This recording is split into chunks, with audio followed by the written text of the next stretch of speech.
Good morning.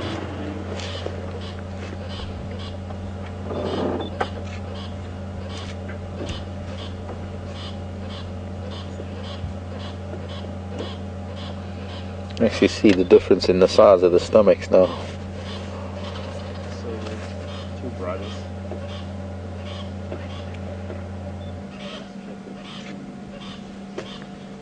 Go them close to the water. Move down there because of the so they're close. Dara, who's in Ohio, hello Dara, wants to know if the squirrel is going to be calling until they leave. Could be. Might get bored, might get hoarse. And also, might even call long after they leave. It might be so upset with their presence that it'll call when it can't even see them anymore. The other side, because see them and they're still looking at the danger.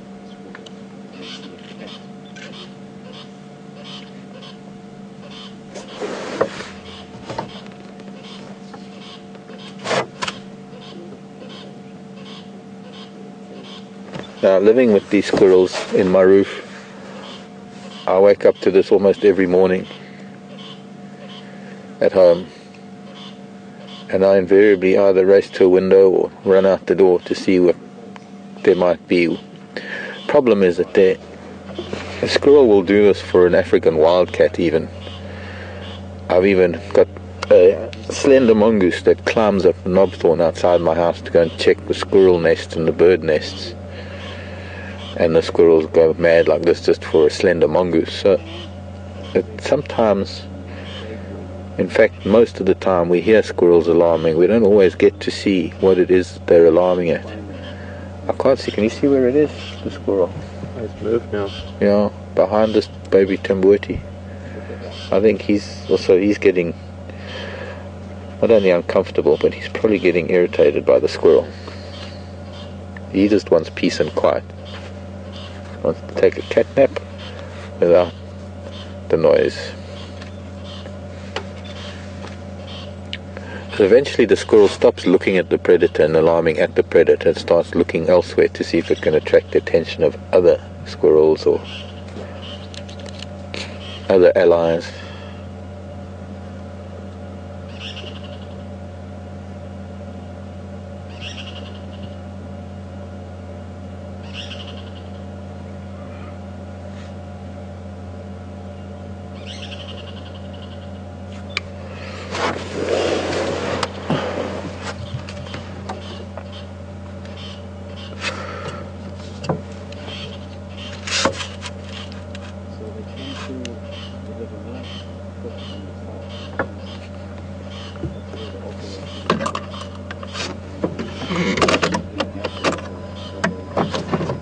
Gonna move position a little bit.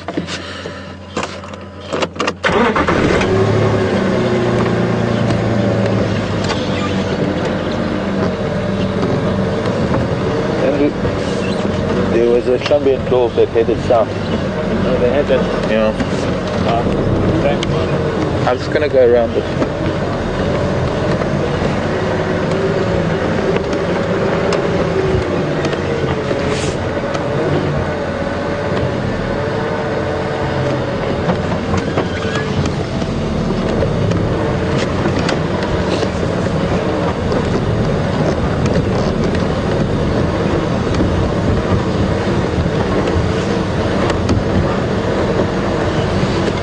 Maybe we get a better view, but he's laying down.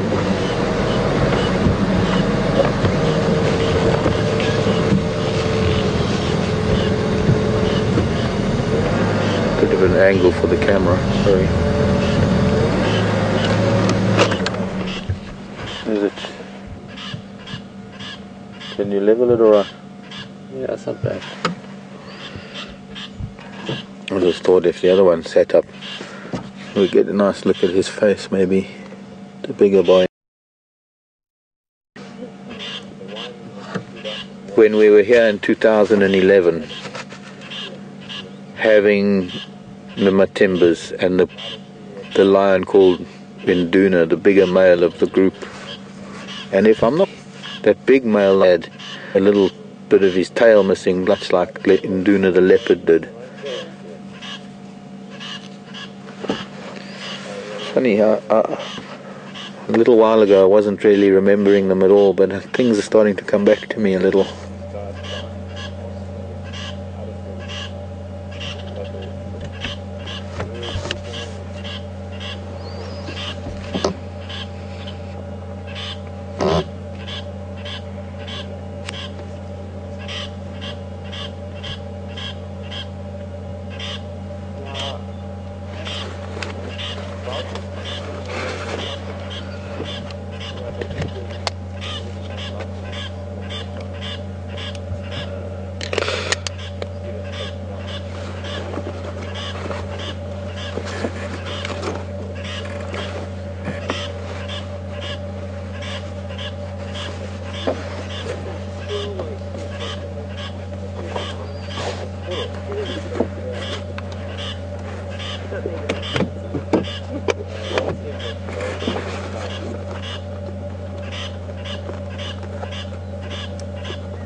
Try to straighten that a little, see if it makes a difference.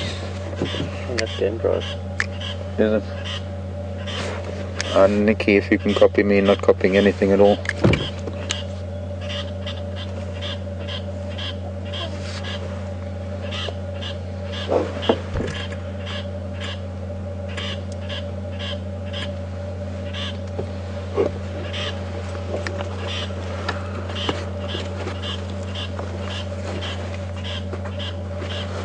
LCDs.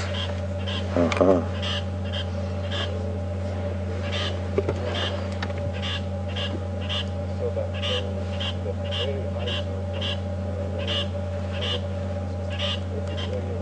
A little corner to it.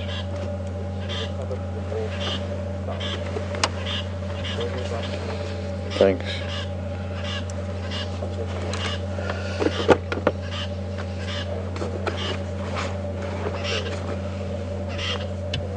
Not sure what I did with my lens clip.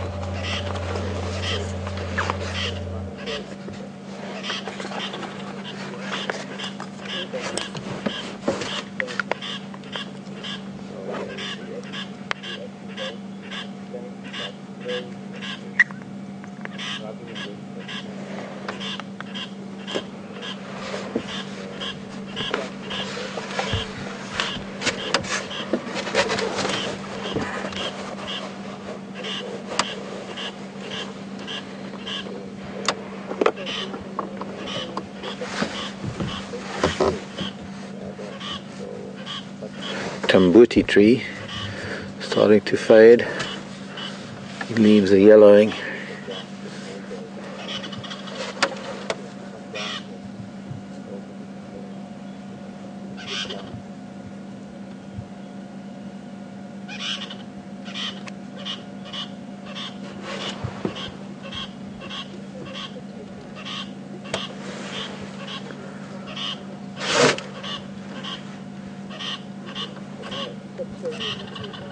Yeah, the two brothers sometimes separate.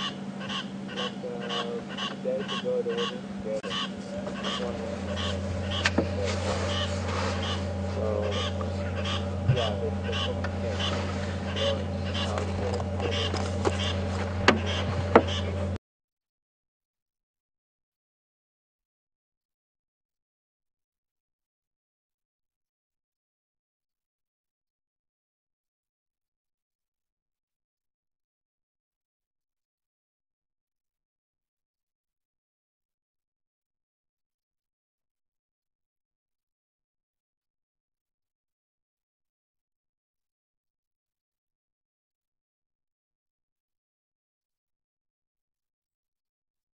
Quite incessant.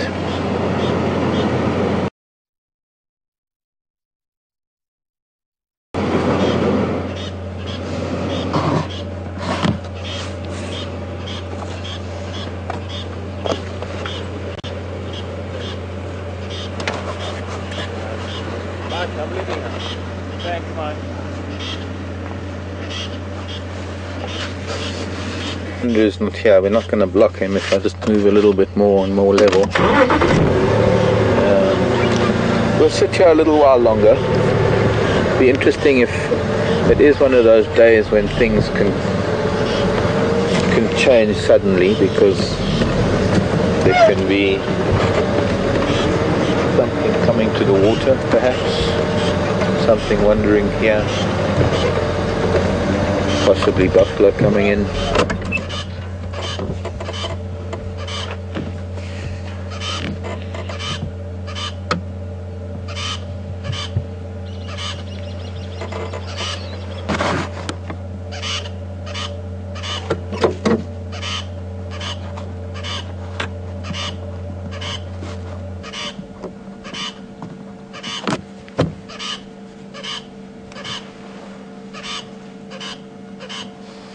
Pretty heavy cloud rolling in towards the south, but it's coming from the east.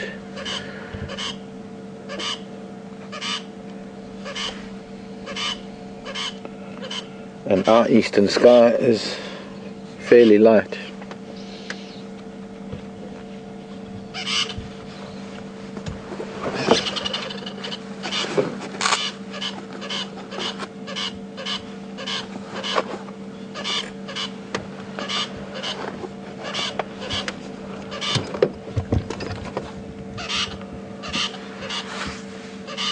Aha.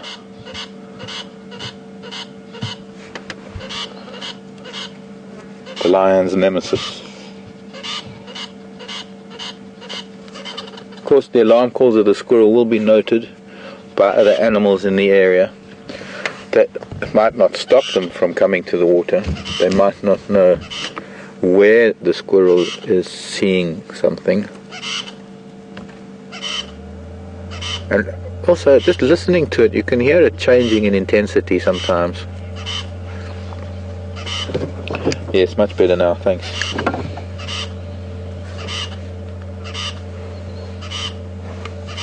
Still only about 3 out of 5, but I got you.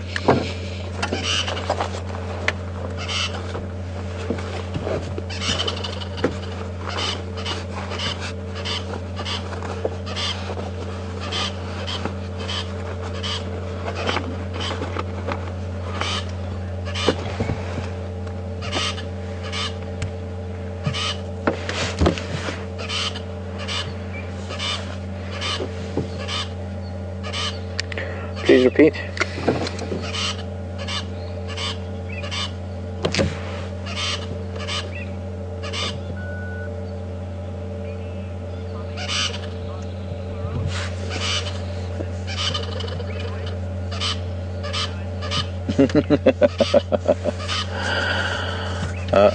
Interesting news from Nikki about a bit of a conversation going on Twitter, #SafariLive, about the squirrel, because it has been going non-stop, wondering if he's ever going to lose his voice. Well, not really. Look at that. Now, looking at his canines, if we can get a good look, they are not very on his left canine.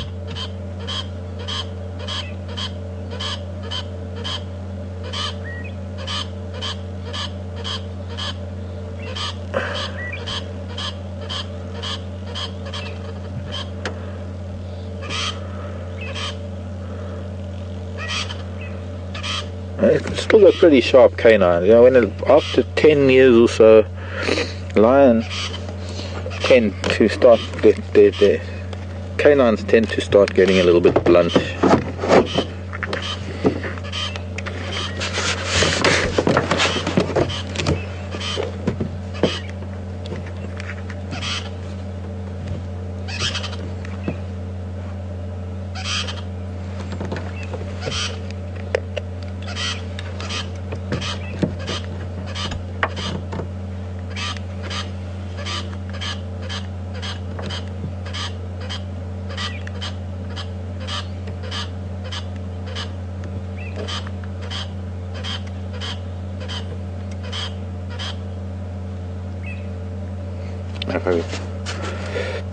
And his incisors were still looking fairly good, so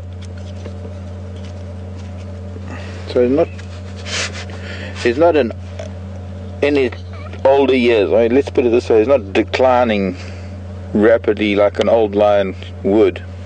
So.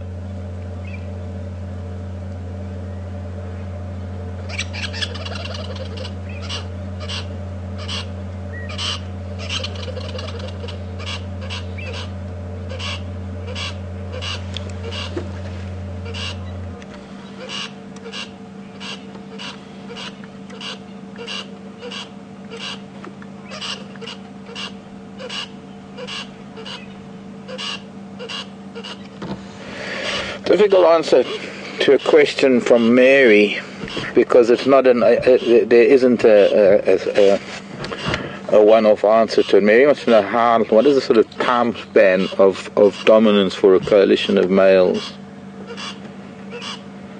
Generally, it's anywhere from maybe 3 to 5 years, maximum 5, but it's normally only about 3 or 4 years.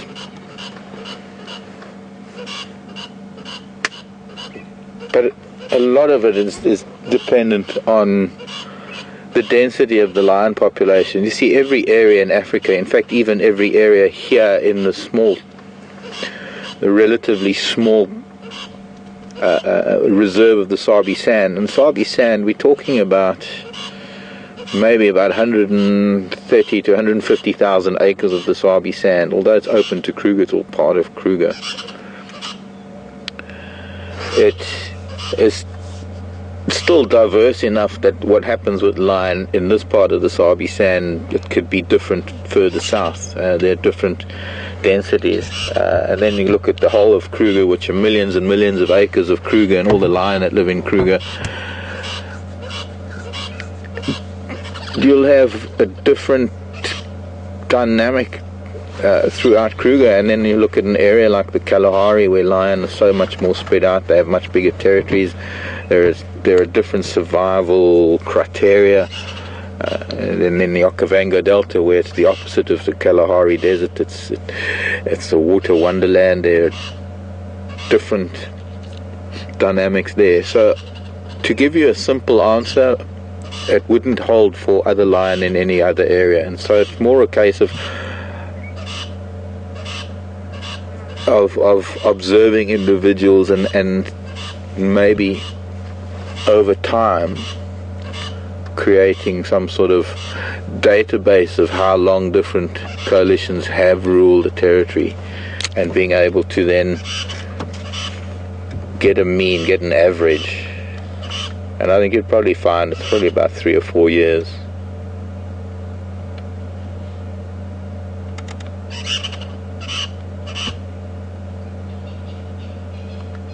I like the way he does a little bit of an Elvis thing with his upper lip.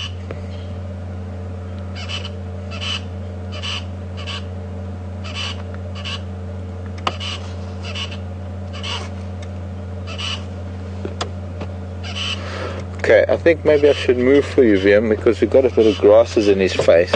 While we've got a chance to be able to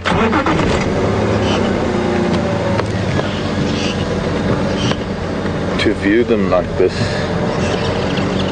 try and get a really nice, now that his brother has moved, I'm going to swing you around to the other side maybe, see if we can't get a really nice clear view of his face, unobstructed. Oops.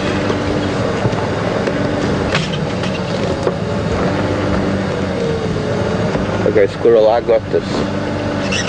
Yeah, I got this. You can take a break now.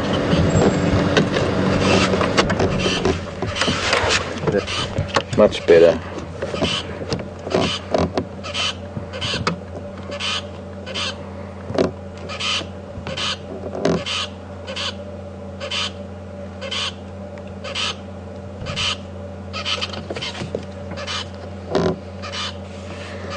So they've just picked up the female pride from these two boys, the Nkuhumas, a little bit north of us.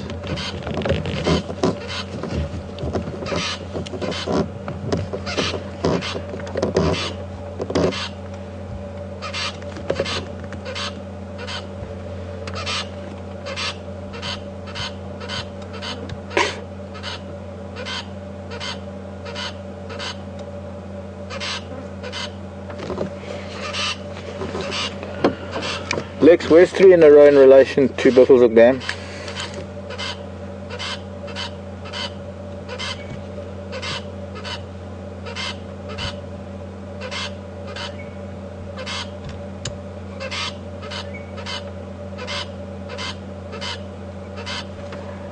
Alright, thanks.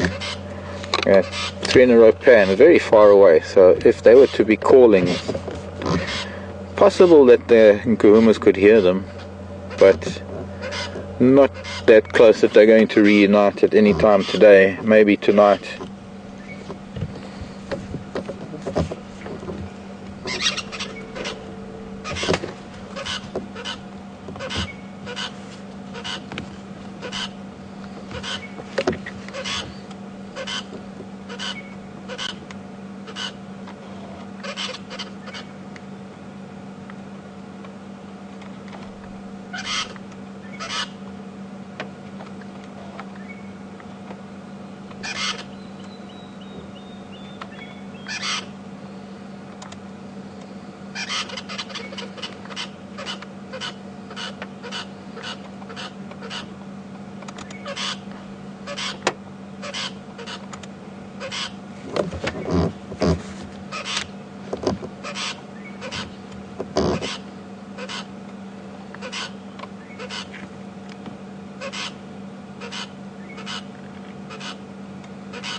Yeah, the squirrel's tiring a little bit.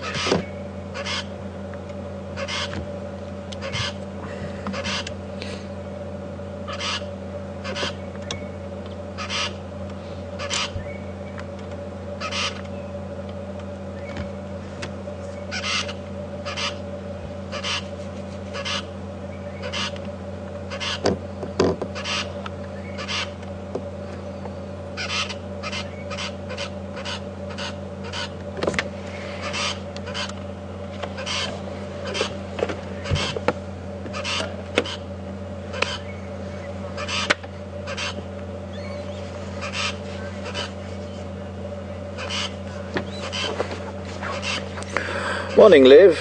Lev in Brooklyn.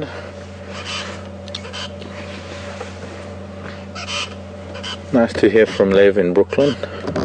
Will these 2 males stay together for the rest of their lives? It's possible, Lev. It's not a certainty. But it's likely.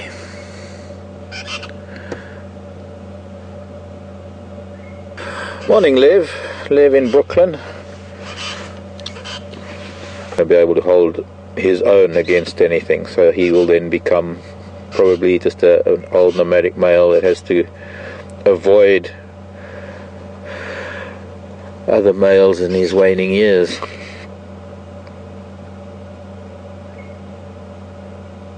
Or if they get ousted as a pair, they could spend the rest of their days, the last few years, wandering around as old boys.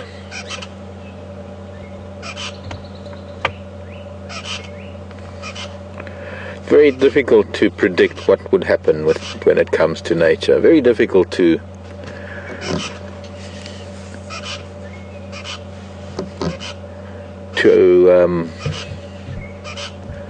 know what will happen.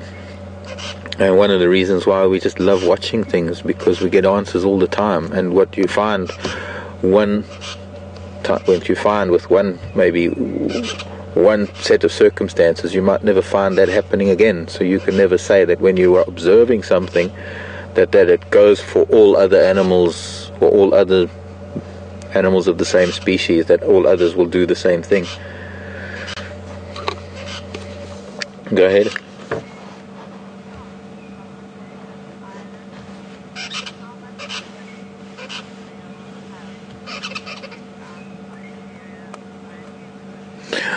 How long do I think these boys have before being kicked out by another coalition? Well, there, you see, that's a perfect question for that answer, Tom. Tom's in the Falklands. Nice to hear from the Falkland Islands. Nice to know that we have a connection, albeit through technology, to a group of islands down south.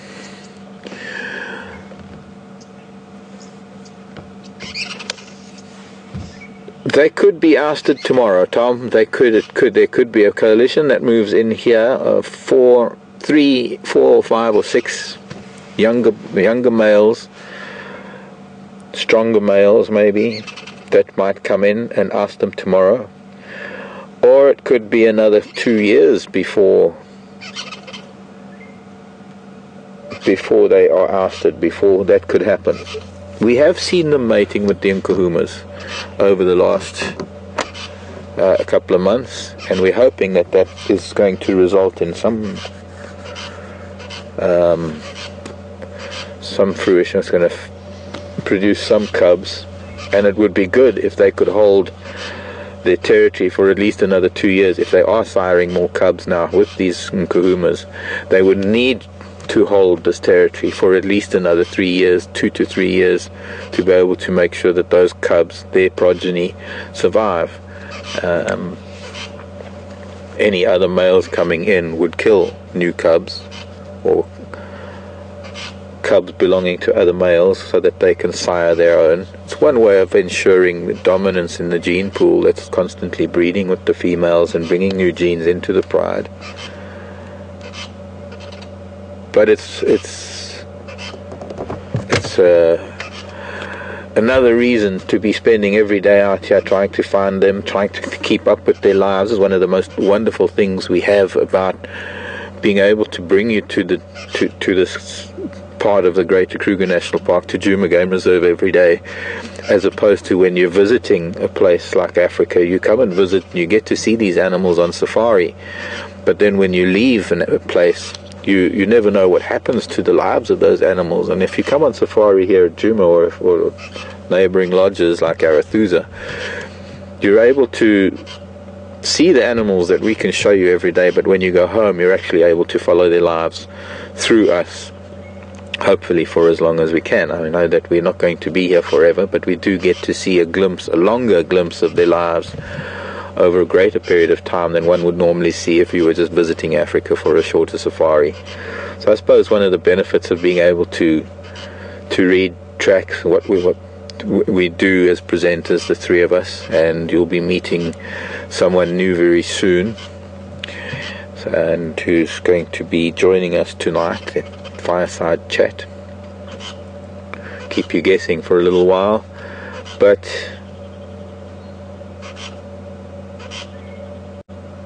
part of what we love doing is reading the news in the road every morning to see which cats or which hyena, who's been moving around, where the elephants have gone, which direction the buffaloes have been, which leopards are moving around.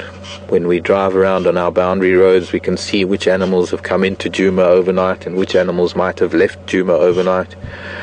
And in times that we are lucky enough to witness when they are on our traversing area.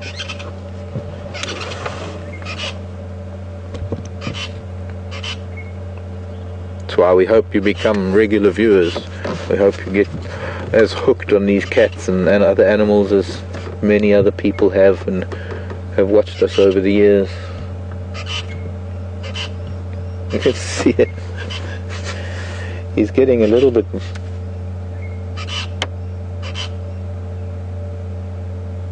I think it's winding down. It's a wind-up toy that's reaching the end of its coil.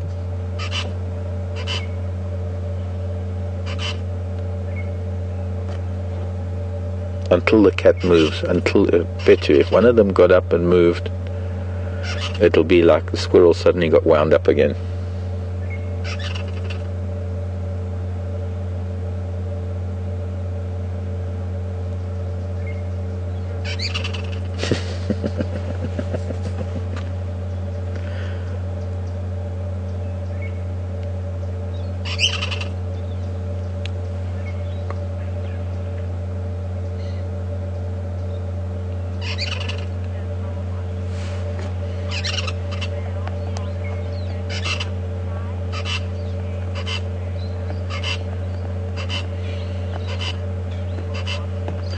Oh, question from Milwaukee, Wisconsin.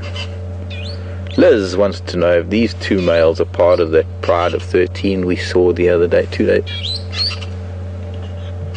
days ago. I just heard some parrots fly. You can hear the squeak of the parrots.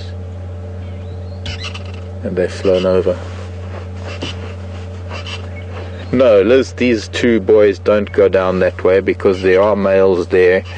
They're a little bit, that is southwest of us where that pride is. That's the Talala breakaway pride, and those lion have other boys that look after them, or that are the fathers of those 9 youngsters.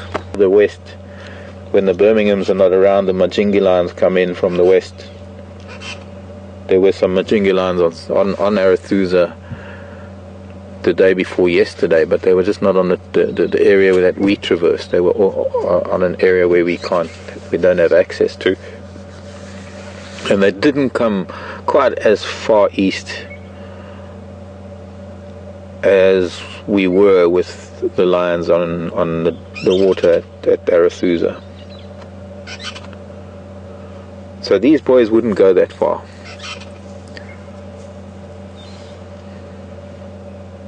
There would be quite a commotion.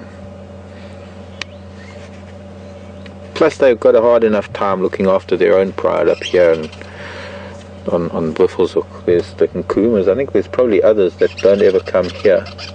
Just trying to think. There's that other group called the... Come help me out, someone, viewer. Questions at Safari. Questions at WildEarthTV. Hashtag Safari Live. No, the Birmingham's, no, not to Birmingham. I'm thinking of another pride of females from up north that don't really ever come onto Djuma from Buffelshoek. I know they're the Salatis. The Birmingham have sisters in Manyaleti. The Salatis are in Manyaleti.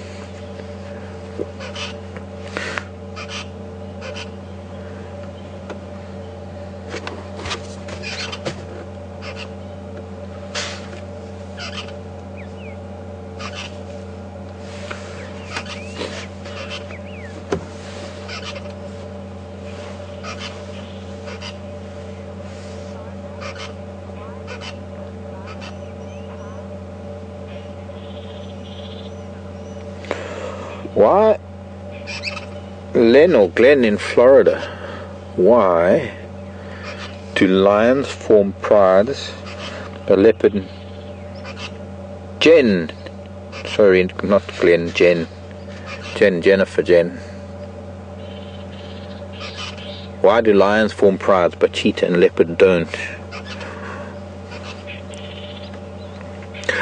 I think primarily because of the fact that lion became more plains hunters, and it was far more beneficial to join forces out on the plains to hunt larger prey than it was to be solitary hunting smaller prey, because hunting strategies out on the more open plains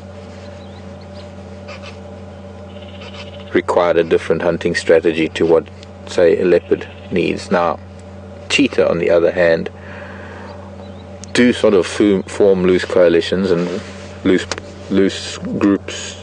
Not really. You'll find cheetah with their cubs, and you'll find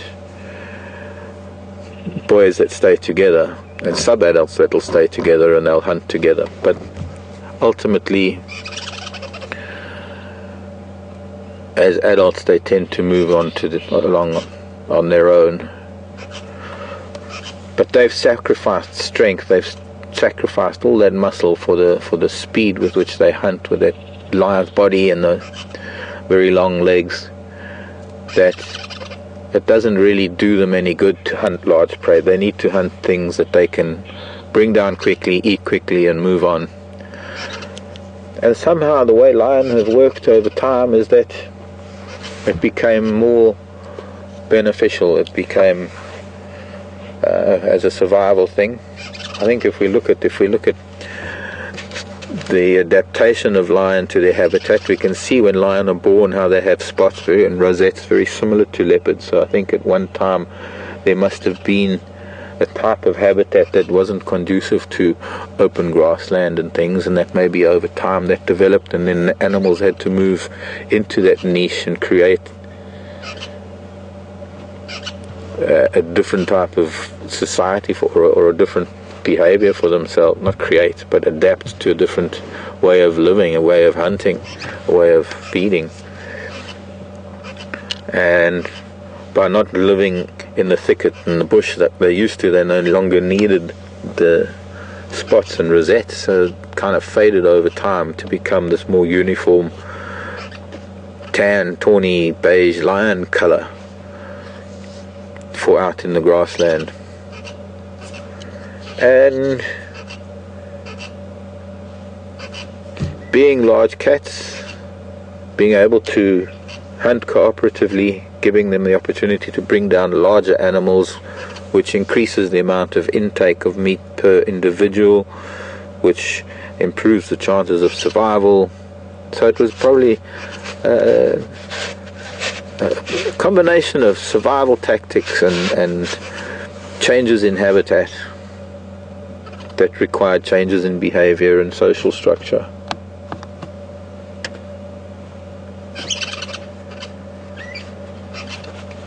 There it is.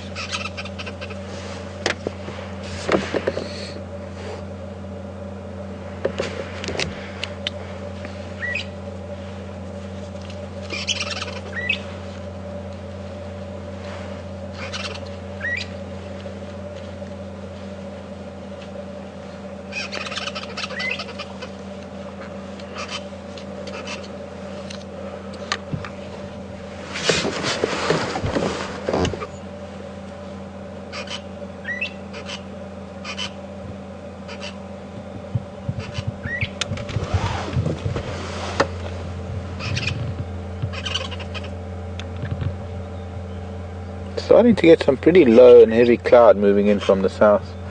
The squirrel decided to just chirp up again because a fork-tailed drongo arrived in another tree, and the fork-tailed drongo is also making a little bit of a noise. So the squirrel's just reaffirming its vehemence, reaffirming its displeasure, and having cats in its territory.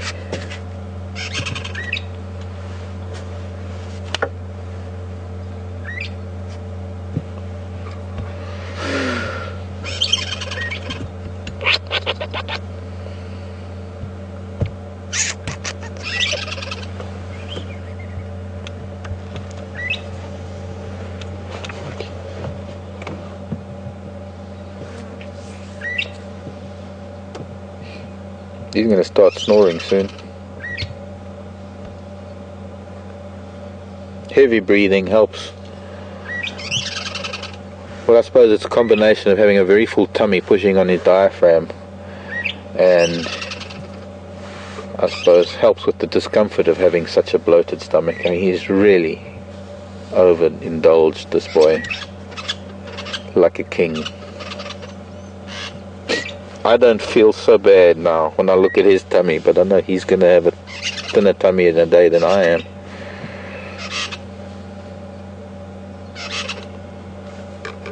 Ooh, give us a roll.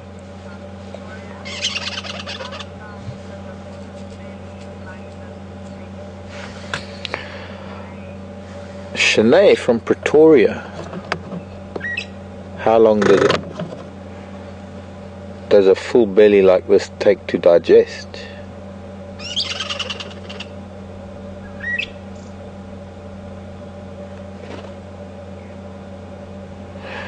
Well, if he's not going to eat again for a couple of days, then it'll be, I'd say, 2 to 3 days. You will notice, within 2 to 3 days, we'll notice a marked difference. But he'll be able to, if he had to, if they weren't hunting, he'd be able to survive on this full belly for up to a week or more, as long as he has water.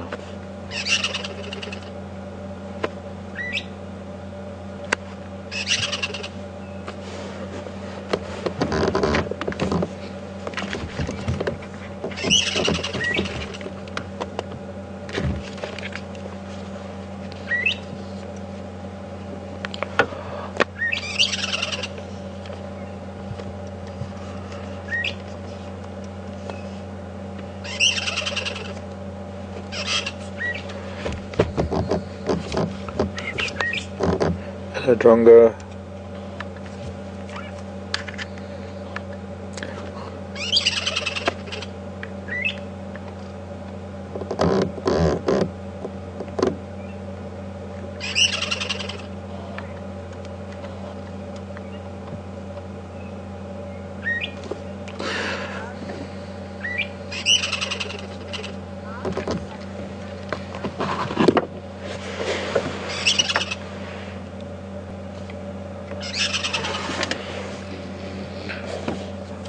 Go ahead, Lex. Sorry, I was on the other radio.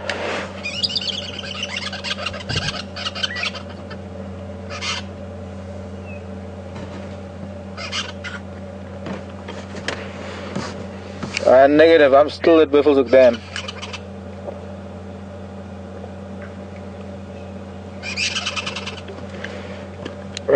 Doug, I think it was, asking if I ever known, or has it ever been documented, of lion being ousted from a pride and then being able to take over another pride and then being able to assert dominance elsewhere. I have to be honest, I haven't ever heard of that. Mostly because of the age. I don't know, maybe if I had to think about it, Doug, offhand I can't think of it. I'd like to look into records to see if maybe it has been documented.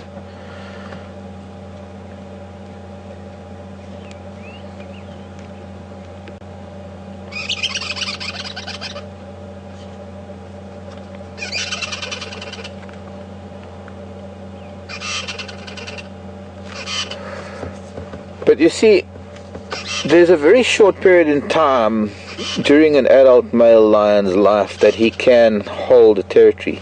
So I suppose if a lion is ousted young enough, before he's managed to even sire any cubs, there's still a little bit of time left on his clock for him to be able to do so, if he's strong enough and able to dominate over another pride male. So I think largely it'll depend on how old he is when he gets ousted. I think sort of later on in life, like these boys, if they get ousted now, I don't know what their chances would be, being maybe 8-10 years old. There's still maybe a few years left in them, so there's a very good chance that maybe they could. I suppose if we had to look at it from the point of view of here, if we have to think of the lions that we've had here in the Sabi Sand, when I got here, the Mapochos were here, they were pretty dominant up here, so I suppose it has been documented. Mapochos were here, they were ousted by the Machingi lions. The Machingi lions took over here, and they sired cubs here, but then they were ousted and pushed off further south and west.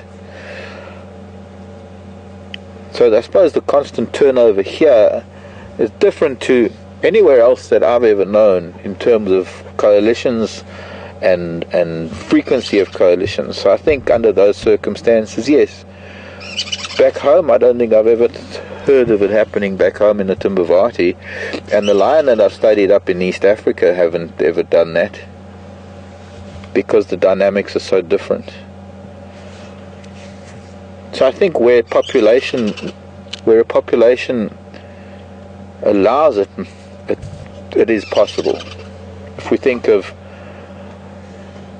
what's been going on here at Djuma and the male coalitions that have been dominant here at Djuma and have subsequently been pushed off and have had to resettle elsewhere in the Sabi Sand, and they've done so because they were ousted or they were moved on at a young enough age for them to be able to still sire cubs and maintain that dominance while those cubs are growing and getting to an age where they're no longer under threat from other males coming in.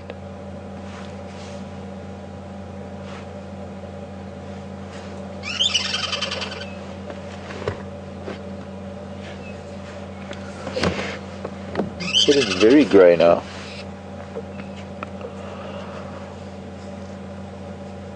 I'm thinking that we ought to carry on driving for the last little bit of our drive.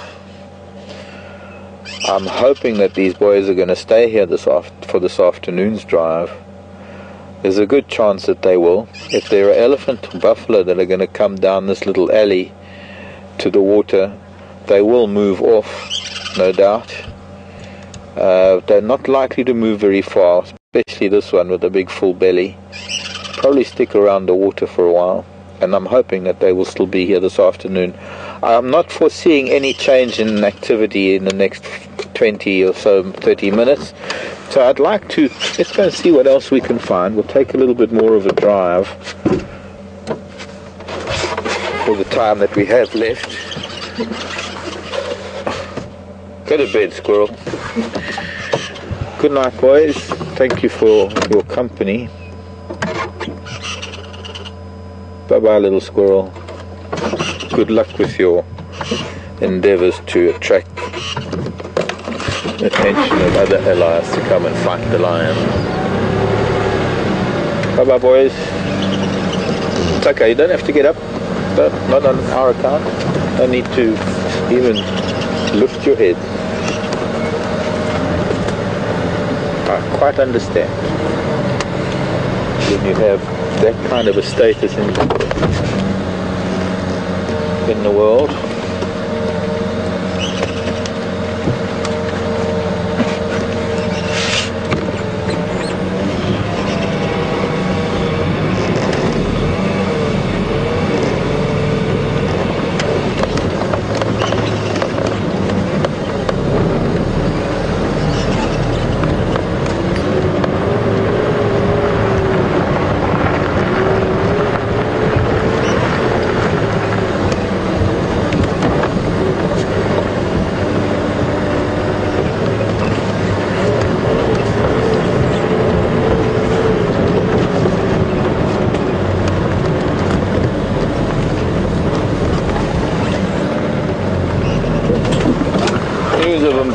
To the southeast of us.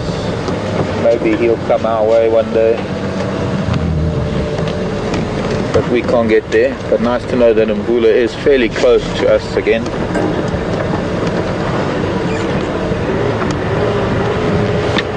The station's leaving too, Madorangala, Buffels of Dan, Lalapanzi, open lock.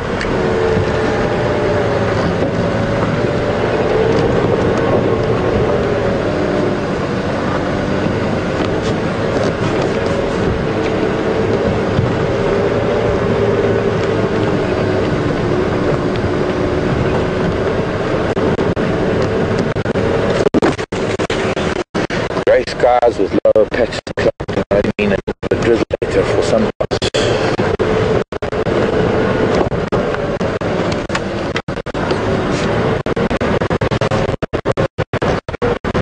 Boy, either. Guess who you are? Gosh.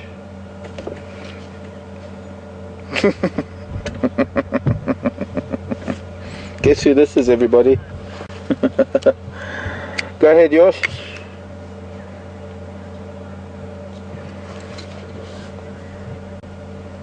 They're on the sort of where the water comes into the dam on the western side, just off of the water, up that drainage line on the sand. Yeah, I also got an ingwe here at Buffelshoek Dam on the southern side.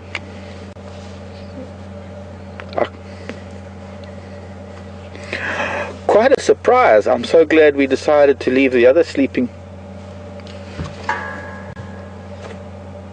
Just bumped it right this very second.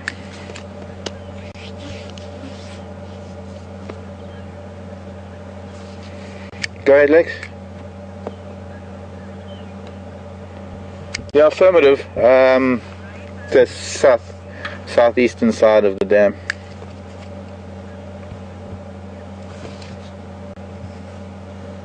Raisa said quarantine.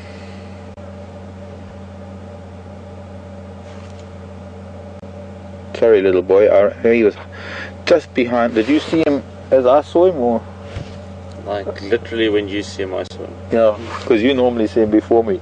It's funny, I was looking for elephant tracks, and the elephant came this way after they left the dam when we were with the lion, and I was hoping that maybe we'd follow up on the leopard tracks. I mean, elephant tracks.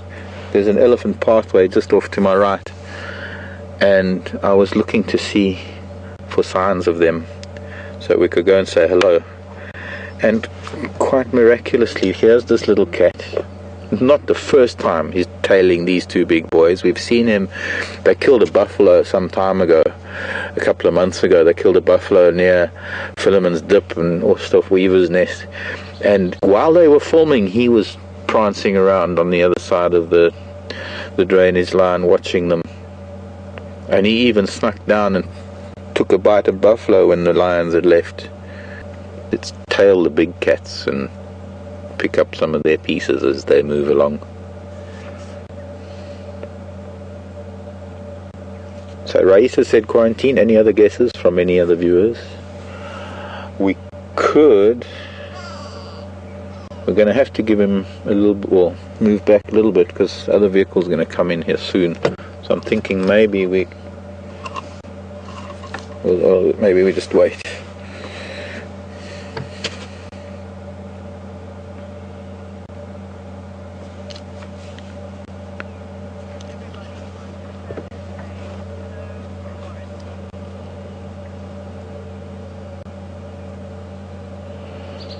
Twitter is a tweet with quarantine, the male quarantine male. Karula's son. Those of you who are watching for the first time, if there are any of our first time viewers, this is one of the local leopards. He's a young male leopard. He's about going on 2.5 soon, because he was born around about late November, December of 2012. His mother is known as Karula. She's the queen of Djuma. She's the most wonderful leopard. I haven't seen her for a little bit, but she has been around recently. Now, he's got a brother who's called Djuma.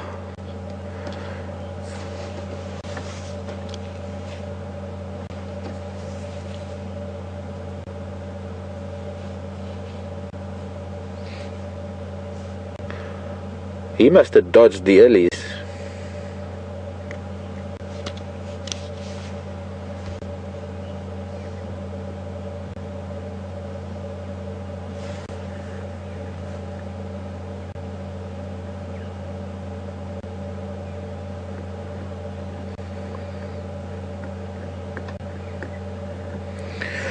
Choosing the right road. I nearly went up the other road, up to Cheetah Cut Line, to see if we could find leopard tracks, and at the last minute decided to follow elephant tracks. I'm just trying to show you how fantastic it is sometimes to just do something spontaneously, and rather than have a plan of, well, I'm going to do this road and that road and then I'll go there, and sometimes just a random choice of a junction can pay off, and there can be a cat. In fact, we probably drove past him earlier. Maybe they might be able to look for tracks to see whether he was walking on top of our tracks, our tire tracks. But it could well have been in the area and had moved because the elephants have moved in that direction, this direction, and then he was forced to lie elsewhere or move elsewhere.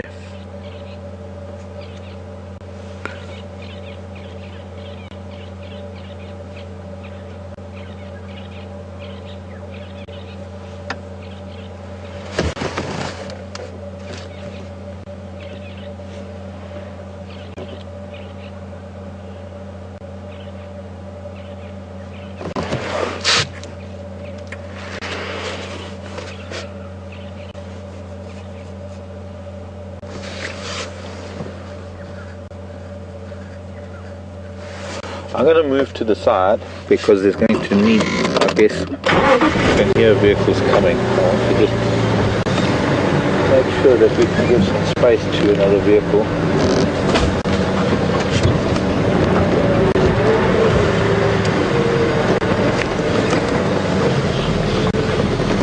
And of course it means we at an angle. Sorry, VM.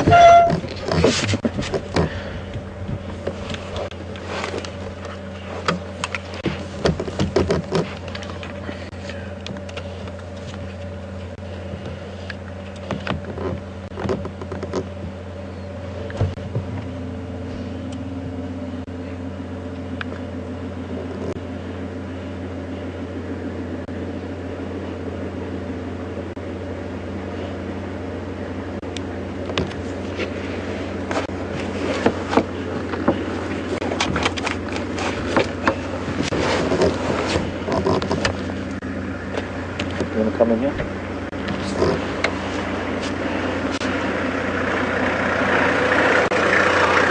Morning. You got space? Morning.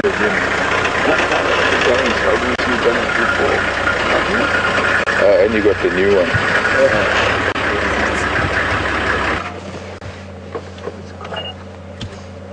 Quite a productive morning as well. Wow. You must have used a lot of petrol for all the view you used, haven't you? Yes, but it's been worth it. Right there. Is this the same mail that was You look a bit smaller.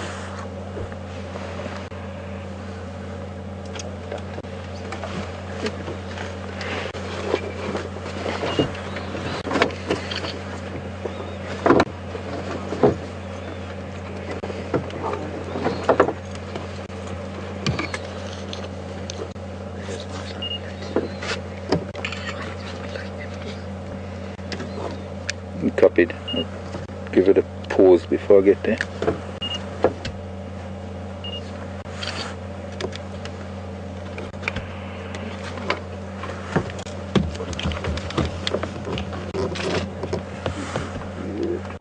Lee, who's this guy? What's that? Who's this guy? I don't know. Oh, you don't? Yeah. Because he's got an interesting marking around his neck. Mine, yeah, they all have that necklace. Do they? Yeah. Oh,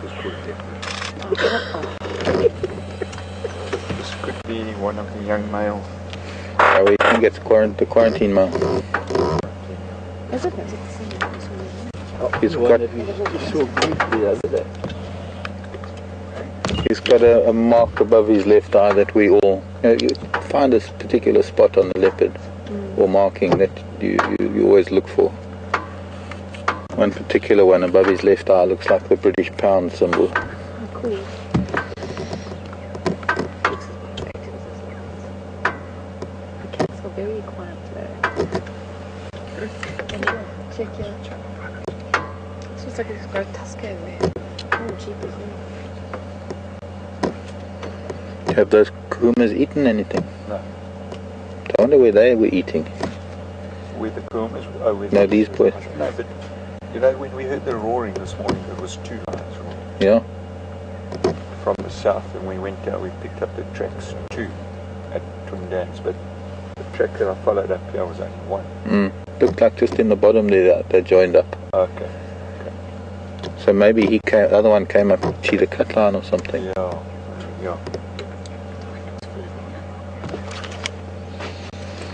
Go ahead, Josh.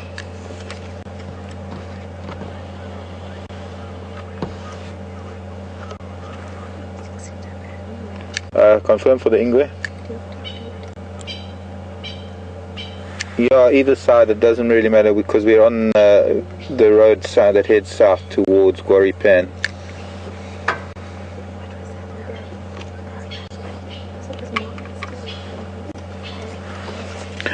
I'm going to move to make space for another vehicle. We'll see if we can't see him from the front down this pathway, Hippo Path. Too close. I'll go forward if you want. Reversing would be interesting. Might just.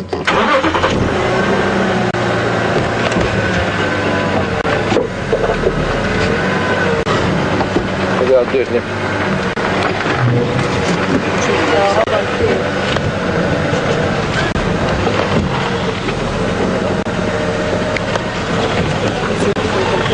Coming here, done this before. You've got some more wounds there. Yeah, and Ellie didn't like the vehicle. She got a bit angry. Not me, she was angry with the car. Oi!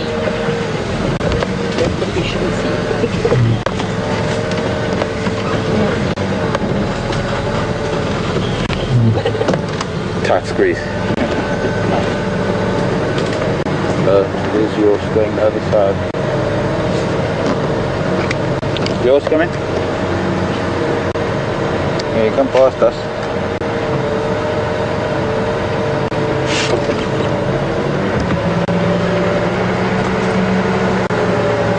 Yeah, so,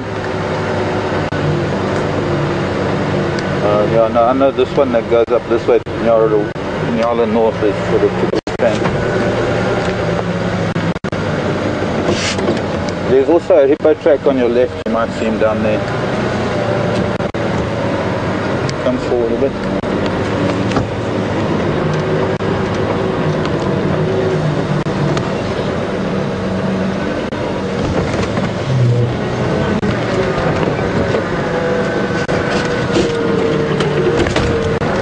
Go ahead.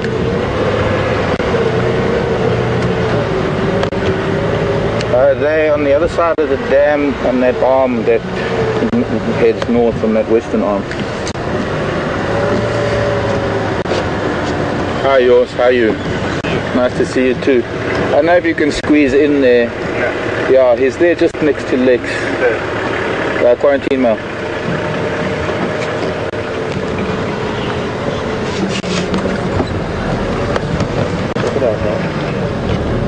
Go ahead, Anthony, I'll have to hear from you.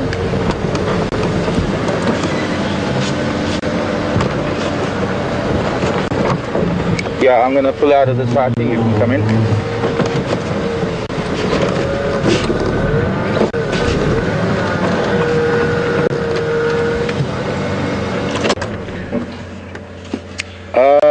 Either you can come down Buffalo's of cut line and then turn into the dam, come across the dam wall might be best. Or even that eastern arm that comes down to the dam from Buffalo's of cut line, either one's about the same. Well, our crocodilian has exited the water. And Ngwenia's out of the water as well. I think it's still the same croc. I need to take a photograph of it and then I'll be able to do a pattern comparison. Much like we do with leopards, I can do the same thing with a crocodile with those markings. Believe it or not, the markings on a crocodile to a large extent are dictated by the temperature at which the eggs are incubated. It also determines the sex of the individuals.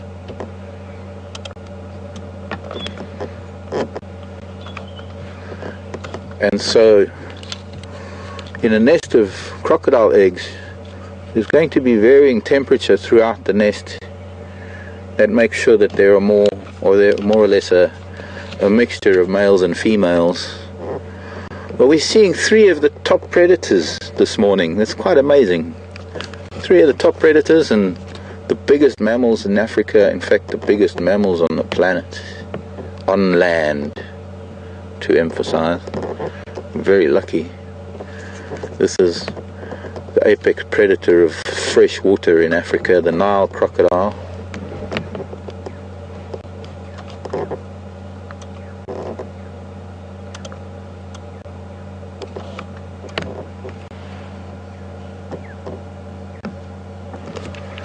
And the cat of the reptile world, doing a lot of sleeping. Energy conservation, or energy conscious creatures. For the crocodile it's another thing entirely. For the crocodile it is also a means to absorb energy, to gain warmth from the ambient air and the sun if it were to come out.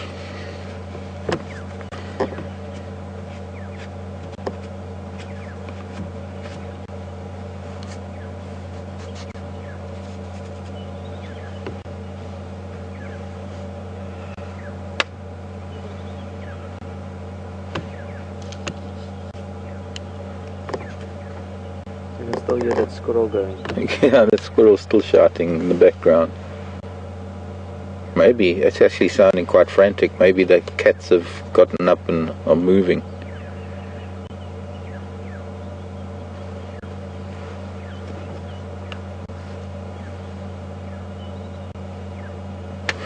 Okay, let's let sleeping crocodiles be. And let's continue our journey this morning. Maybe we can find one of the smallest carnivores.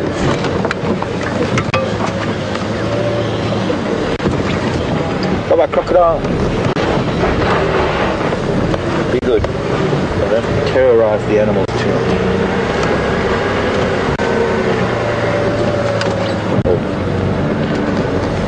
Be a good crocodile.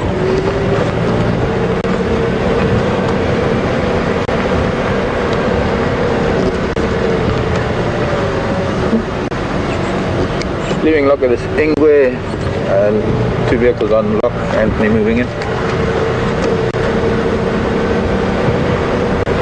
Pity, I know it's a very short stop with the Leopard, but it is put too much pressure on the animals, so we do limit the number of vehicles that are allowed at an animal, and where he is, it's very difficult to put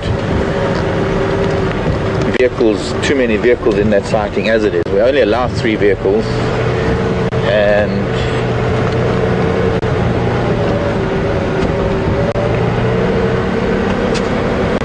in order for everybody to get a view, especially this sort of late in the morning when the only things that have been found around here have been lion. They've been lion up on Buffelshoek, and of course we had these 2 male lion was seen down south in another lodge southeast of us, where a lot of these vehicles don't have access to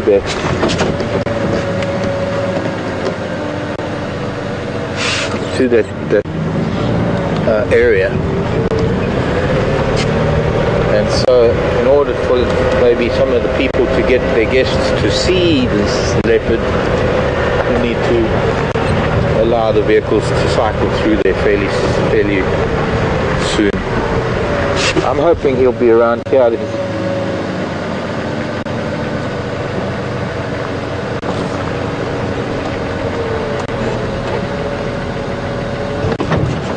The leopard tracks here, so he must have come from here. I think that's Jack's Road. Cool.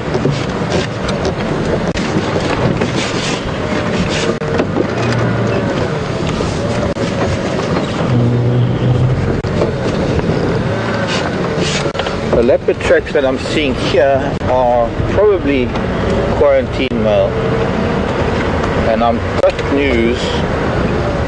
I'm just trying to think. They never really used to call it Jack's Road, but I think this road is Jack's Road that comes in from Buffelshoek cut line. Evidently another leopard, maybe, if we're lucky. That will be quite an unusual thing. Then we can't really go very far. And our entire morning will be the drama that's taking place here around Buffelshoek Dam.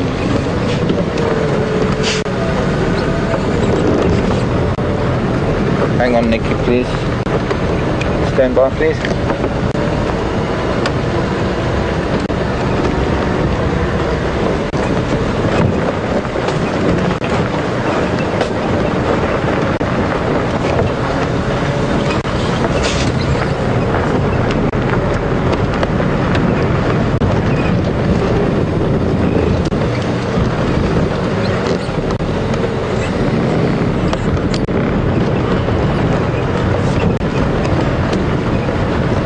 None of us really know Jack's Road, but I think this is it.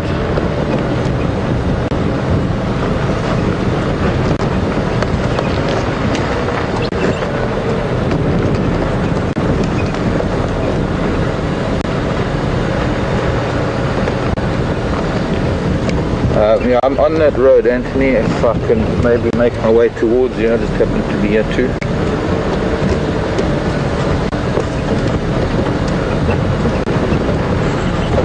Oops, back up in. Evidently this cat that was heading down there is right here somewhere very close by and see Anthony moving his vehicle into this bush. This leopard has evidently just made a play for a duiker.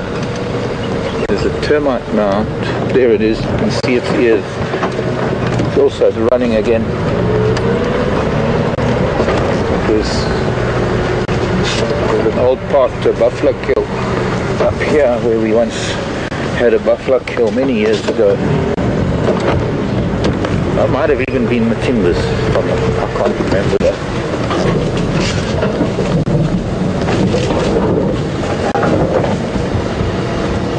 But that leopard was very highly mobile, to call it, when they're running towards this sort of area. There it is. It's walking now just ahead of us. Jumping on a tree. Okay, Anthony, I got a visual. No, there's an old track coming in off of the road. She's now on a tree stump watching whatever she was hunting.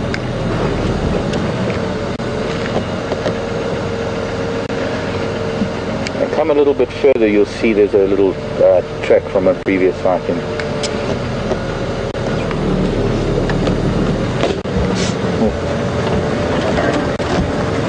Second leopard of the day. We'll be able to see what she might be looking at. He. Let's see if anyone can identify her.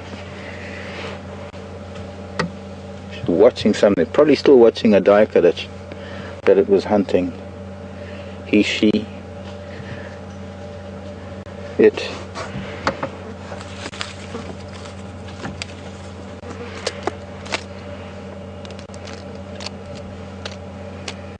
I need a feather.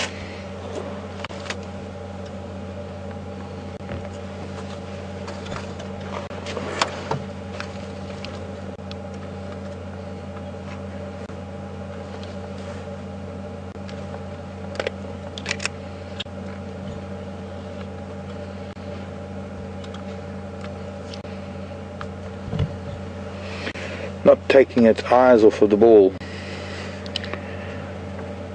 Watching for any movement. You know, a duiker is called a duiker because it directly translated means a diver. And as they run, oh, I missed that moment of a shot as she looked at us.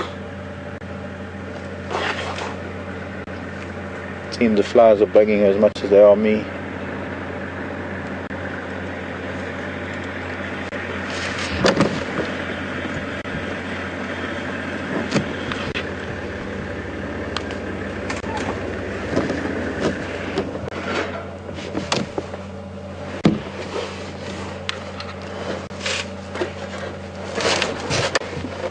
Do you want to pull into the left on the other side of this bush for me?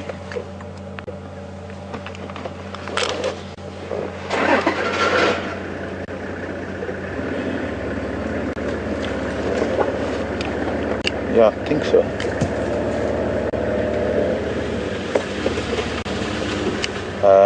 She's just off again. I haven't seen her face yet.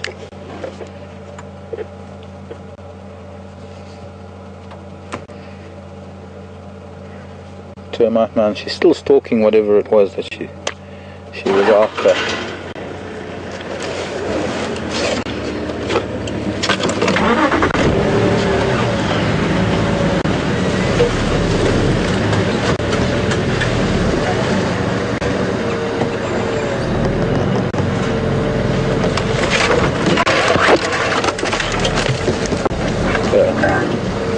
I just missed that moment when she glanced at us.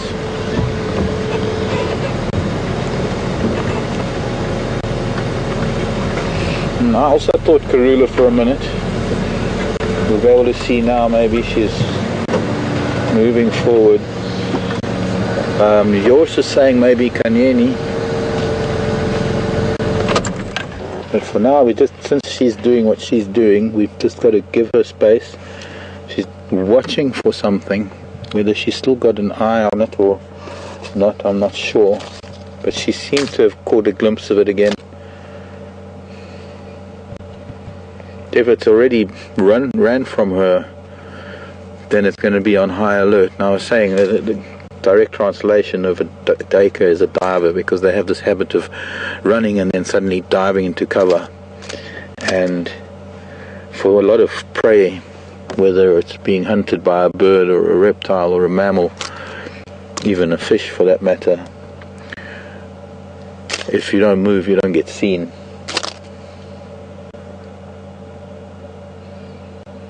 It's a beautiful cat. I mean, look at that stance. That is classic leopard alert. Also a cat that knows to keep its tail down and keep it from twitching too much, because it can so often be a giveaway. And we notice that with younger cats, when they're stalking, they can't control that little brain that exists at the end of the tail that has a mind of its own.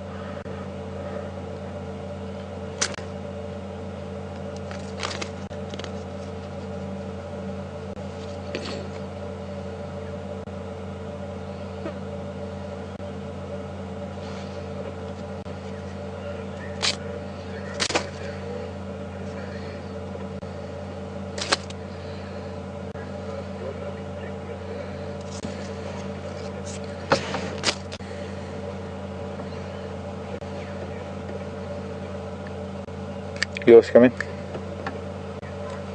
Yeah, affirmative. Over onto the other side and then go down to the water and look up the drainage line.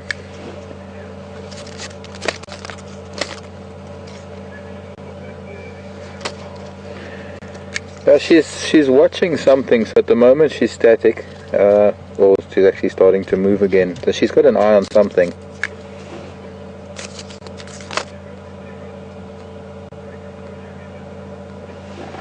Okay, copy.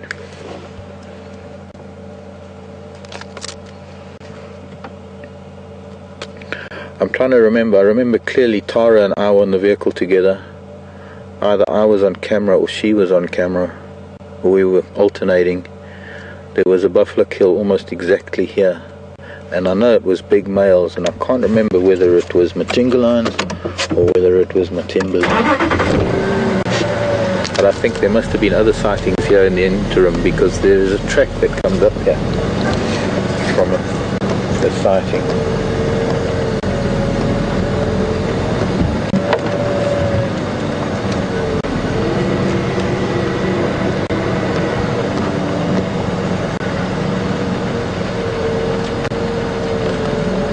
Okay, where is she now?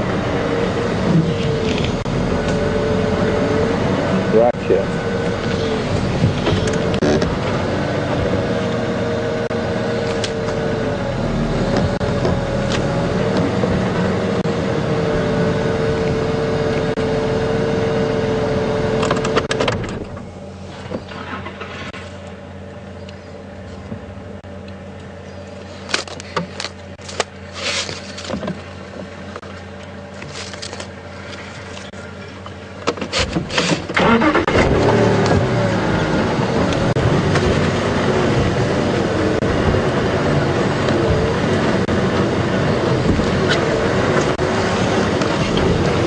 Just marking a territory on the edge of a marula tree.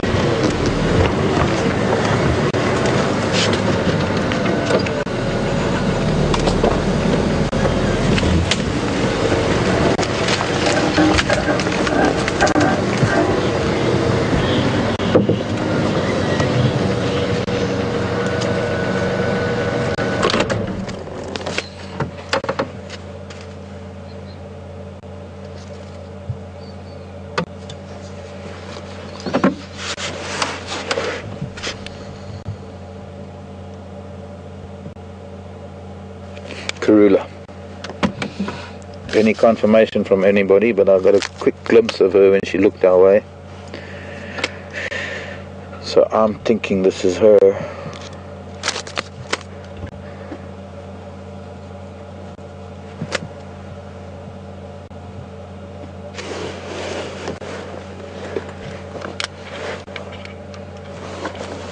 What do you think, Jim? I was unsure, but now it also looks a bit like a ruler.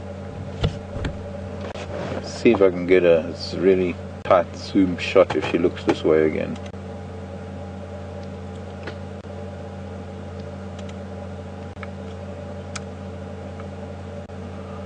If I could just keep myself still with the flies on my face.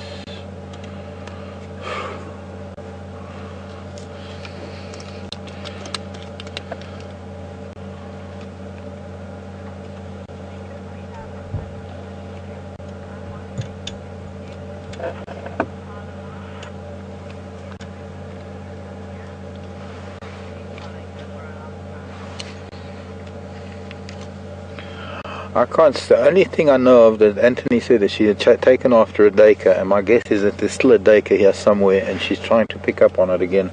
So she's looking for any movement or any sound up ahead.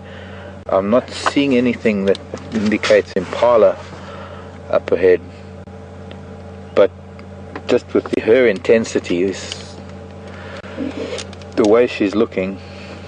Oh, now she's giving up by the looks of things, maybe.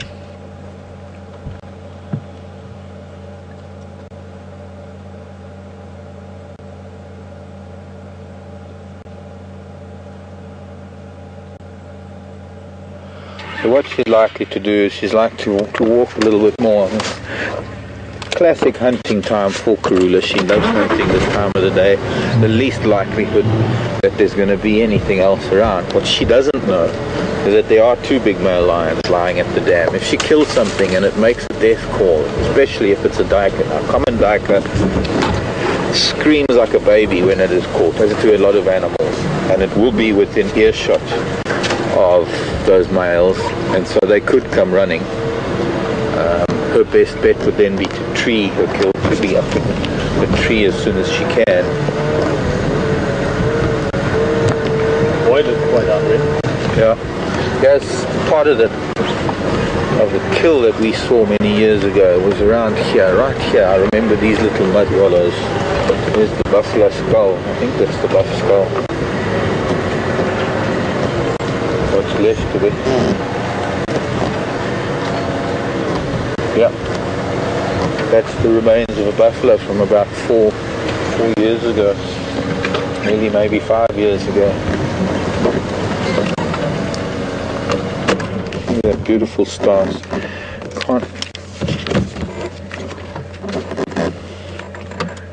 Can't get tired of nature's beauty.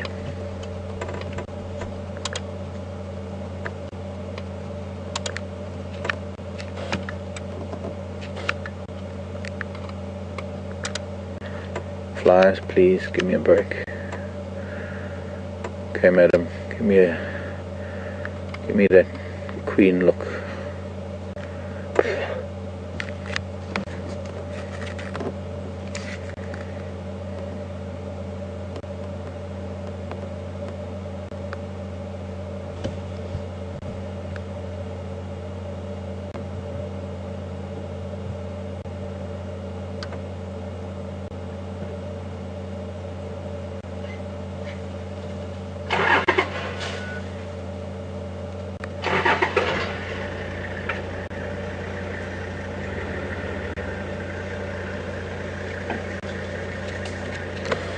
Didn't even look my way.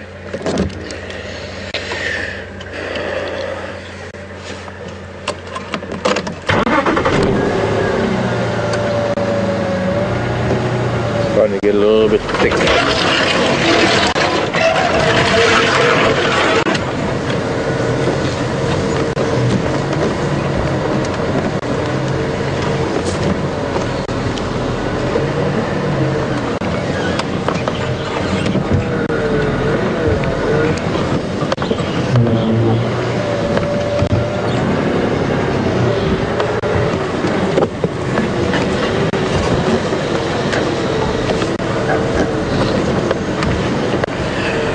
We do only have 2 minutes of broadcast left, but I think we're just going to stay here maybe just 1 or 2 minutes longer, just to see.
Go ahead, Josh.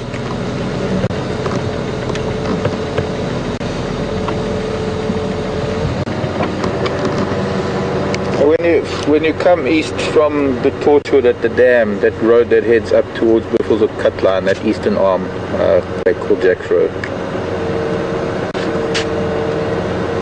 And she's behind us now. Yeah, she's just behind me. Yours is an old track that we can follow. We're quite far in, but it's not too thick.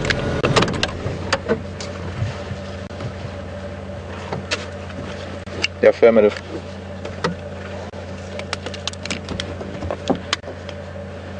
To the eastern side, there's a small track that heads off to the east.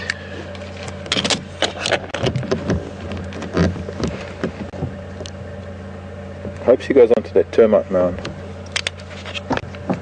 Bit of a look now, I think it is Karula. Do I go again? Looks like Karula.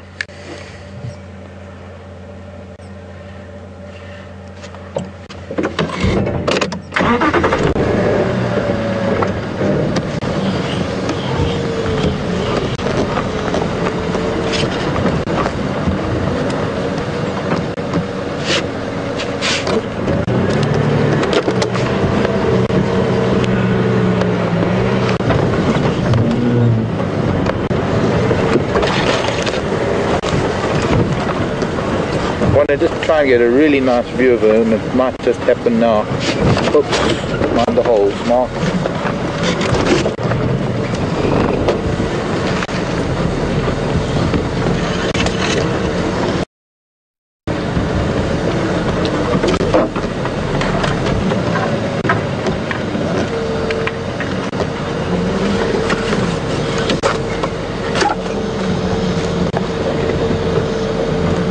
Making her way down towards the dam now. So keep coming, Yours, I can see you.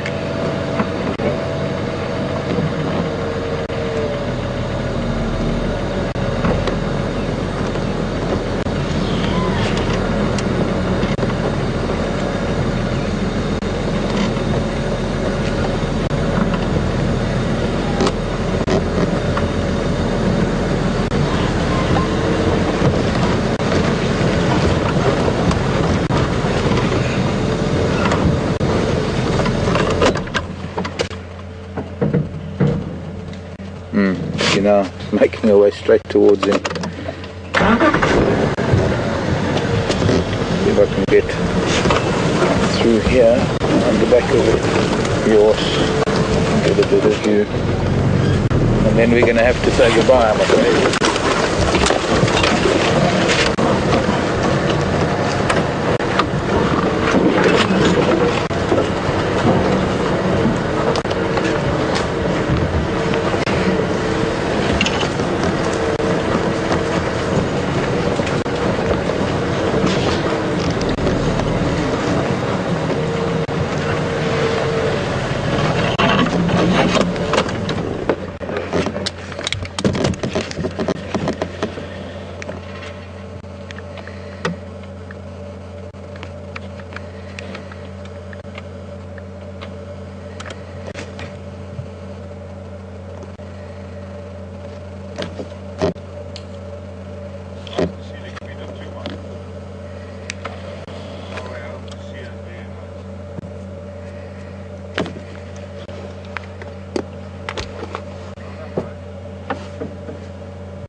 Might be making her way down towards the water actually. She's heading back more or less in a southerly, southwesterly direction. So it could be that she's heading back towards the dam.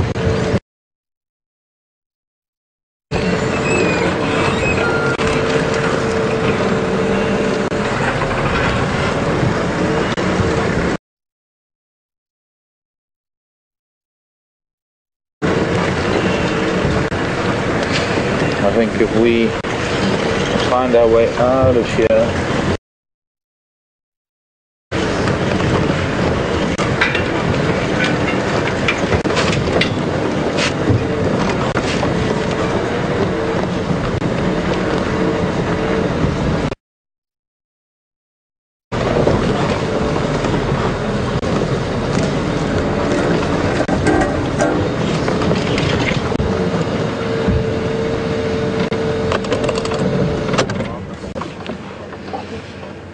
Kom Josh.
There are 2 other vehicles here.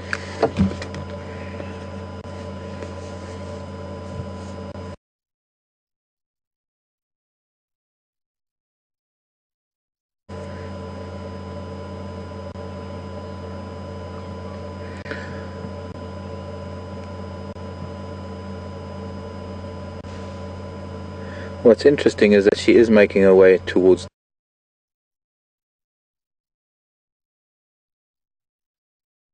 the dam. Now she's alert because she's kind of hoping that something's going to present itself to hunt. But I'm curious as to whether she knows that her son is at the dam. And a reunion would be something to see. It's, with this cool weather, the cats are not taking to the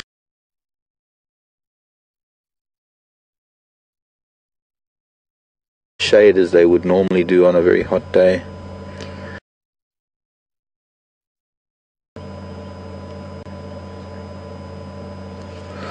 That might be it in the distance, 100 meters straight ahead, the direction that she's moving. When she's moving, of course. Right now, let's see if I can change up a little bit.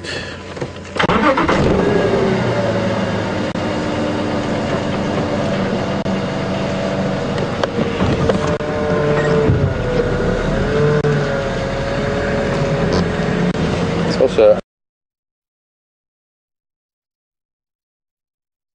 our only way out of here is to follow her, because this is the track, this little track that we are on.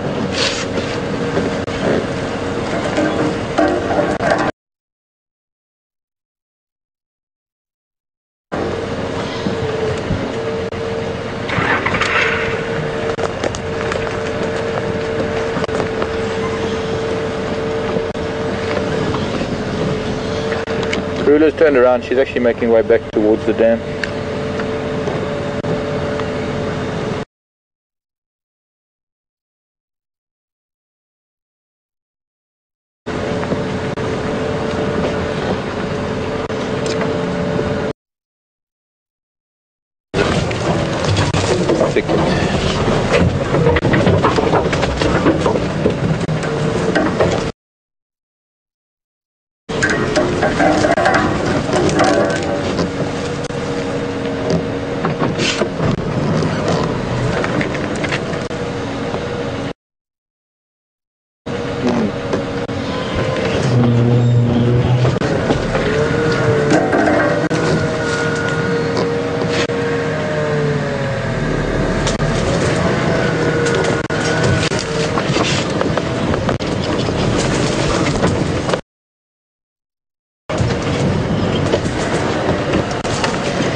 Sniffing around, actually can smell something in here.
Every now and then she moves away as though she's picking up on the scent of something. She's now coming onto an elephant path, and hopefully we'll be able to follow it as well.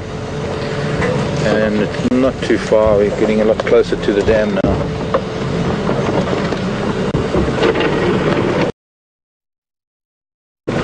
Hopefully near the road. Quite a dense patch before we can get close to the road.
She's listening to some francolins, I think. She's pausing because there's some francolins that are starting to alarm.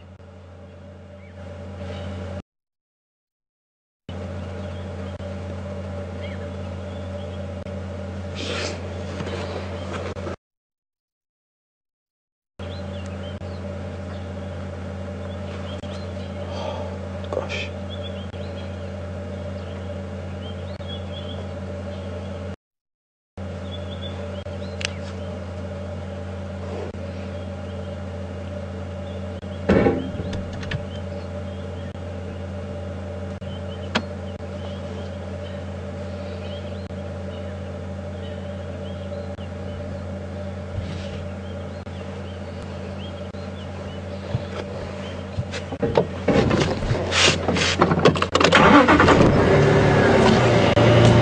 Okay. The south with the buffalo thorn ahead of us.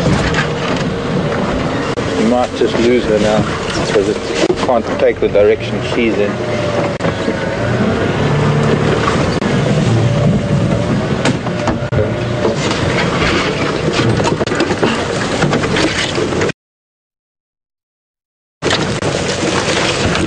Likely to be coming out on the road pretty soon. Oh, mind the bush willow, Mark. Oh, gosh.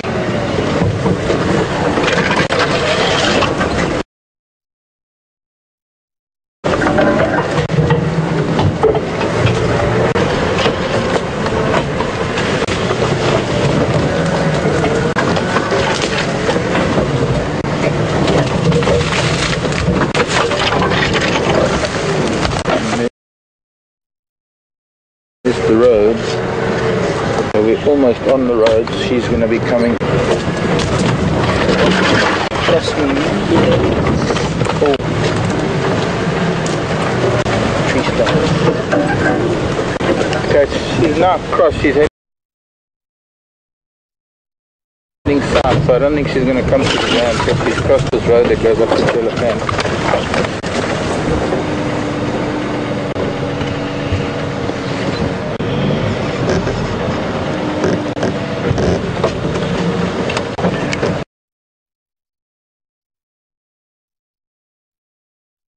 I'm going to have to leave Karula. She's heading into some really thick latin here.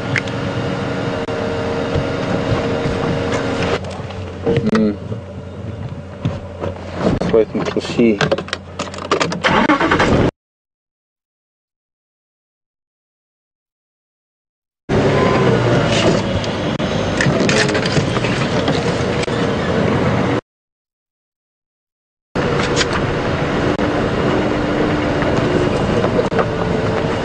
Can't follow in there, that's for sure.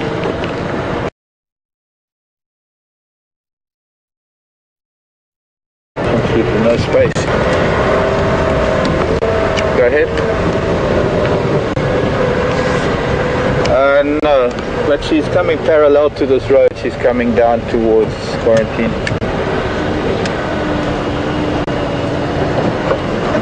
Still behind me a bit.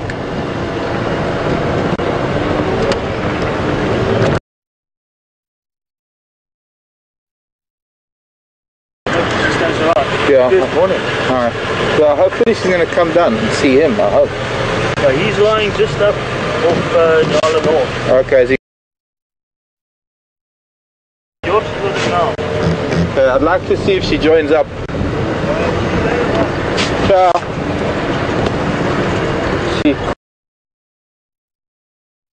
can't be more than 50 yards really. She's close.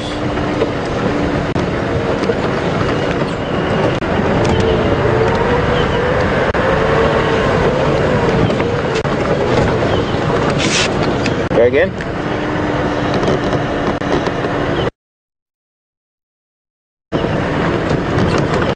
Nikki, come in. Go again.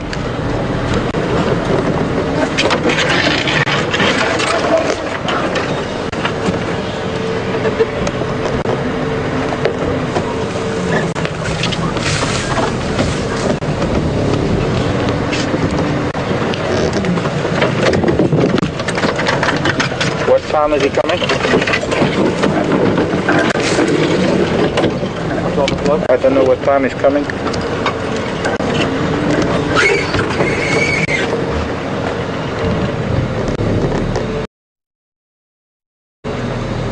Okay, I'm not copying. What time and go again?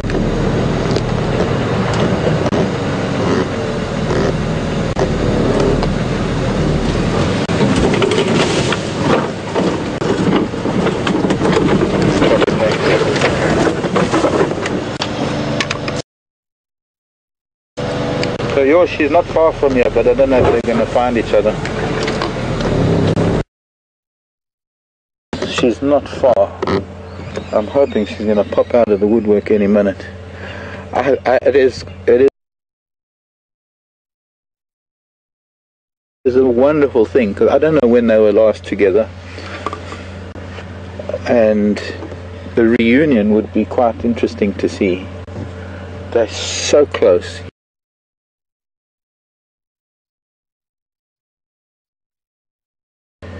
Without vocalizing, and he's looking at something else.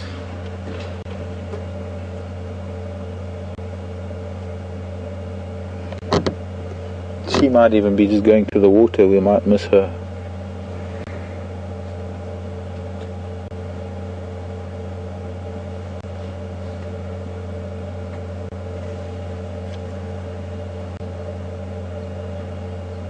I know we are running out of time.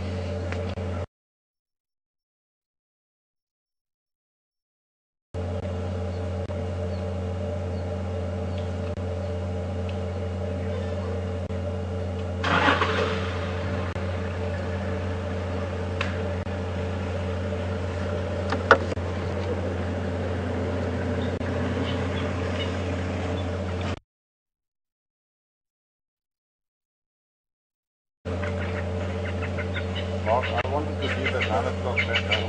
But with everything going on, How can you? how can you go back?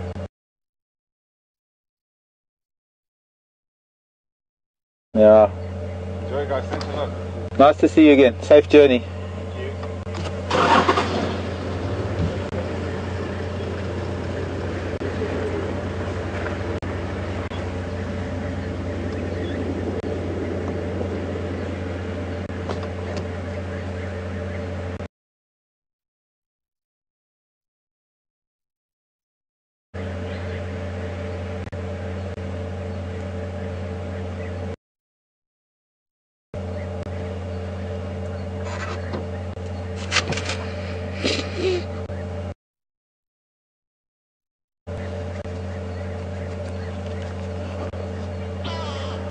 Nikki's mentioning that there's some chitter on Twitter and some emails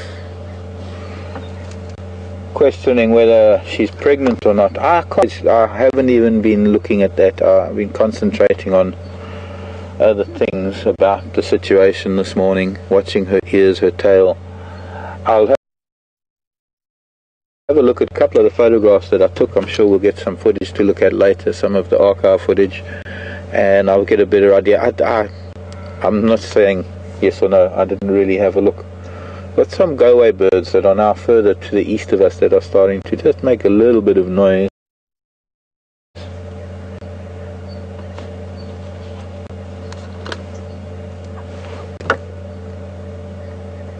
And I'm thinking that maybe what we'll do is we'll just... Franklin's shouting down behind us now.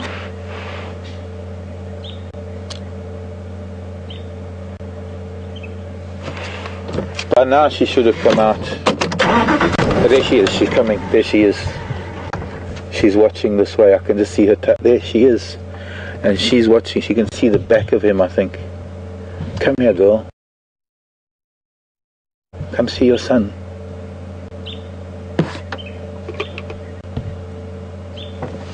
You probably can't see her. She's just going to take another few steps forward. She's right through that gap there. She's sitting down now. I don't think from the camera angle you're going to be able to see her.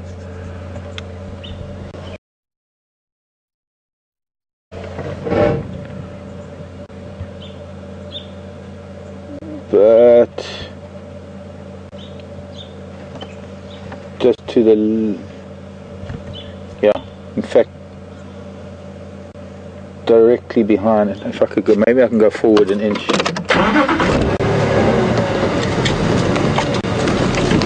There, you can just see the bottom of her there.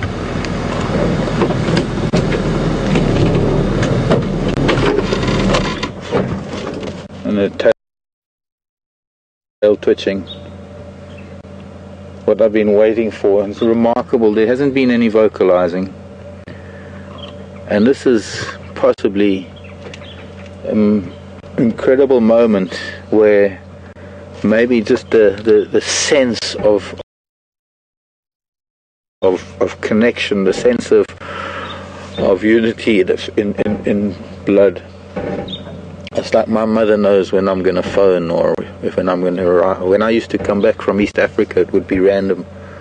But my mother would know that I was coming without me even telling her.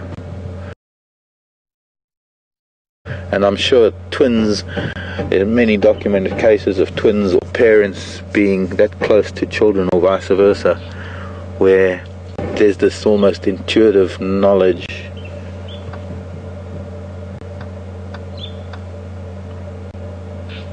I'm hoping that she can see this little twitching tail.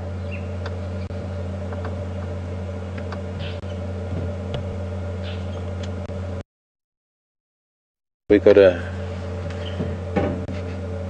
pair of cats 20 yards apart, and we're hoping that they're going to see each other. I think she can sort of see him because of the way she's looking.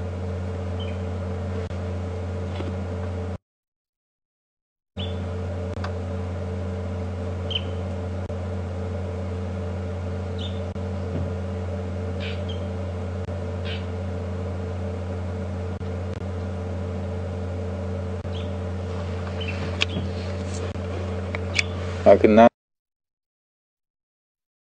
see Karula from quarantine sighting.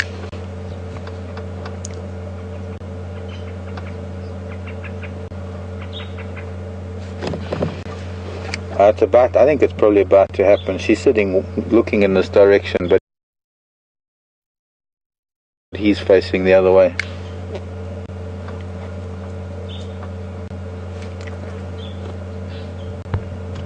He's gonna go.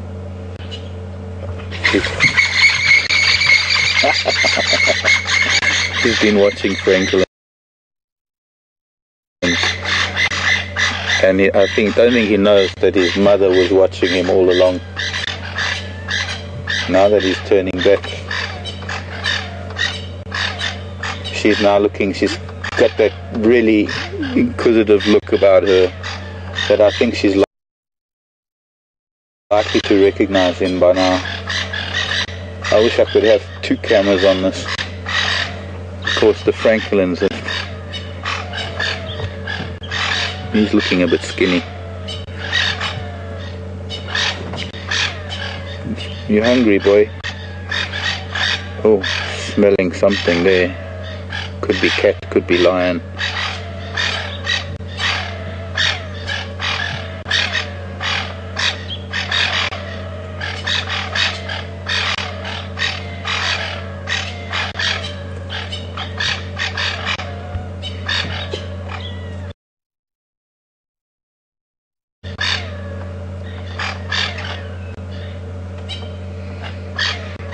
Something made him, he smelled something on the end of this branch and it's made him turn around here and go the other way. She as yet hasn't moved, she's watching everything with interest. He's now heading down the elephant path.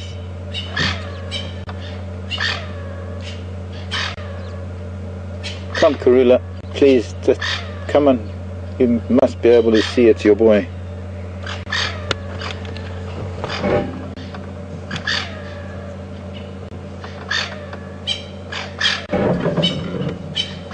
All we can see with the camera, the spots, we can't really see that beautiful expression on her face, but I can try and move forward. See.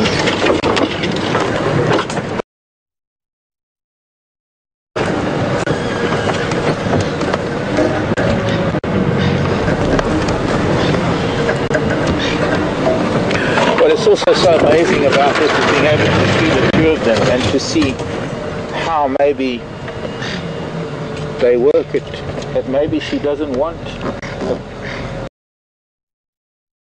a meeting.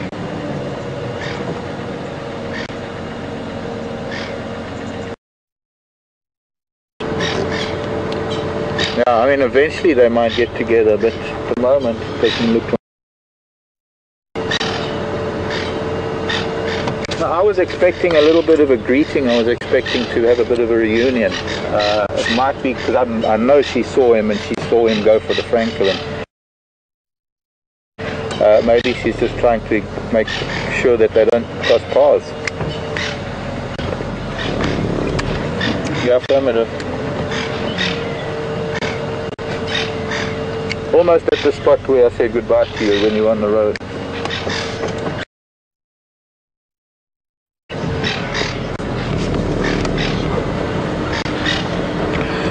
Well, you know, we could be here all day with this, but so I think now that he might have headed into this Tambuti. This is very thick Tambuti.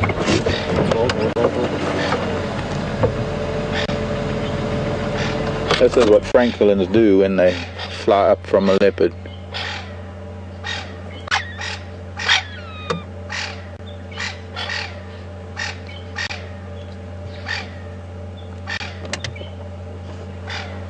Yeah, I've lost him. He's gone off into this Tambuti thicket.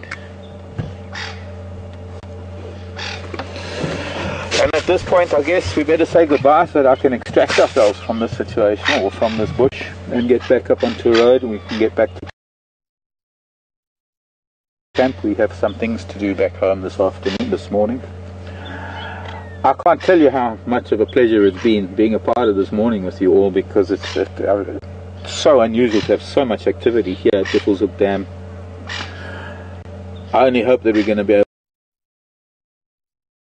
able to match it this afternoon. So do join us again this afternoon, 3 o'clock Central African time. We're starting an hour earlier because of the time, because of the seasons changing, not because we have any daylight savings time in this part of the world. My name is Mark. Vem has been on camera, and Nikki's been back in final control. And from all of us at Wild Earth, goodbye, love you lots, and see you later. Bye bye, Franklin. Mind the cats.